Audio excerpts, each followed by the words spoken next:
Hi welcome to my channel smart analogues. చూడండి friends, beetroots అన్నమాట. అదేమో దానిమ్మకాయ చూసారు కదా ఫ్రెండ్స్. దానిమ్మకాయ బీట్రూట్ సలాడ్ చేస్తున్నాము ఇప్పుడు. చూడండి ఫ్రెండ్స్, మీకు చూపించడం కోసం ఈ వీడియో తీసాను ఫ్రెండ్స్. అదిగోండి బీట్రూట్ను అలా ముక్కలు కట్ చేసుకుని ఒక బౌల్లో వేసుకోవాలి ఫ్రెండ్స్.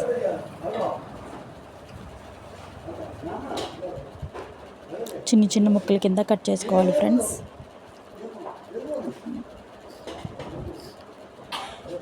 తర్వాత దానిమ్మకాయలు నీట్గా ఒలిచేసుకొని అలా దానిమ్మ గింజలు కూడా దానిలో వేసుకోవాలి ఫ్రెండ్స్. కొంతమంది కావాలంటే సాల్ట్, పెప్పర్ కూడా వేసుకుంటారు ఫ్రెండ్స్. మేము అవేమీ లేకుండా ఓన్లీ న్యాచురల్గా అలా బీట్రూట్ ముక్కలు అలాగే దానిమ్మ గింజలు కూడా అలా వేసి కలుపుకుంటున్నాం ఫ్రెండ్స్. అదిగోండి చూసారు కదా. మీకు కూడా సలాడ్ నచ్చితే లైక్ చేయండి, సబ్స్క్రైబ్ చేయండి ఫ్రెండ్స్.